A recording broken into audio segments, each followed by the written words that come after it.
কিছুদিন আগে কলকাতা গিয়েছিলাম, তো আজকে আপনাদের সাথে আমি সেই ভিডিওটাই শেয়ার করব। হ্যালো ফ্রেন্ডস, আসসালামু আলাইকুম। সবাই কেমন আছেন? আশা করছি ভালোই আছেন। তো আমাদের ফ্লাইটটা ছিল সকাল 9টায়। আমরা বাসা থেকে বের হয়ে পড়েছি 3 আওয়ার্স অ্যাগো, সকাল 6টার দিকে। এই তো এয়ারপোর্টে চলে এসেছি। এখন আমরা আমাদের লাগেজগুলো ড্রপ করব, বোর্ডিং পাস নিব। তো এই কাজগুলো সেরে ফেলবো, সেই জন্যই আগাচ্ছি। আমি আর আমার হাজব্যান্ড আমরা ইন্ডিগো এয়ারওয়েজে করে গিয়েছিলাম। আমরা এখন লাগেজ ড্রপ করব, দেন আমরা এখন ওয়েট করছি আমাদের ফ্লাইটের জন্য। ফ্লাইট অন টাইম ছিল, সো বসে আছি। এয়ারপোর্ট মোটামুটি ফাঁকা, ক্ষুধা লেগে গিয়েছিল, সো আমার হাজব্যান্ড কিছু স্ন্যাক্স কিনছিল, আমরা খাবো। দেন আমরা এখন এগিয়ে যাচ্ছি। চেকিং ডান, এভরিথিং ডান। এখন আমরা বোর্ডিং শুরু করবে। আমরা এখন বোর্ডিংয়ের জন্য আগাচ্ছি।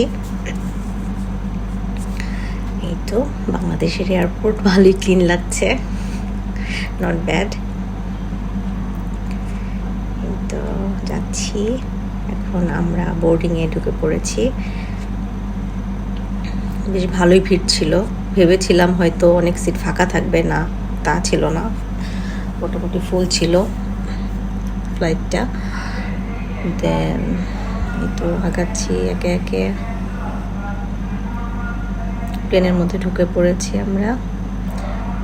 সবচেয়ে ইন্টারেস্টিং ছিল এই স্মোকি ভাবটা। আমি তো দেখে ভেবেছি এটা কিসের এত ধোঁয়া।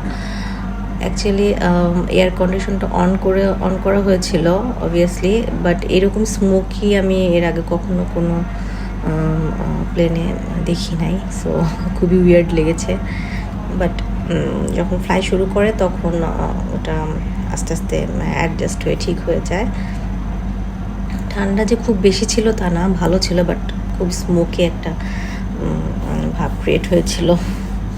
আমি জানি না এটা কেন হয়েছে, কারণ আগে যখন আমি ফ্লাই করেছি কখন এরকম দেখি নাই, এবারে ফার্স্ট দেখেছি, নতুন একটা এক্সপিরিয়েন্স। এটা এখন টেক অফ হচ্ছে। টেক অফ হতে বেশ টাইম নিয়েছিল, টেক অফ হওয়ার জন্য অনেকক্ষণ রানওয়েতে ওয়েট করছিল, বিকজ ক্লিয়ার ছিল না রানওয়ে। তো টেক অফ করার পরে আধা ঘন্টার মতো লেগেছিল। সো হাফ অ্যান আওয়ারে আমরা এক দেশ থেকে আরেক দেশে চলে গেলাম।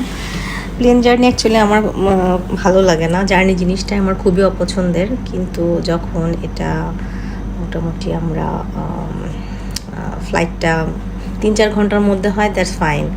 বাট কানাডা যাওয়ার সময় এই ফ্লাইটটা হয়ে যায় পুরো 24 ঘন্টা, সব কিছু মিলে প্রায় 30 আওয়ার্সের মতো। এটা খুবই কঠিন একটা সময় পার করি। সো আমরা চলে এসেছি এখন কলকাতাতে। এটাই কলকাতার এয়ারপোর্ট। ওই দিন খুব বৃষ্টি হচ্ছিল, সো ওয়েদারটা ভালোই ছিল, ঠান্ডাই ছিল। এই তো আমরা একটা উবার কল করেছি উবার স্ট্যান্ড থেকে, দেন আমরা এখন আমাদের হোটেলের দিকে চলে যাব। তো আজ এ পর্যন্তই, আসবো ফিরে আরও কিছু ভিডিও নিয়ে, কলকাতার সব জিনিসপত্র সব কিছু নিয়ে। তো সবাই ভালো থাকবেন, আল্লাহ হাফেজ।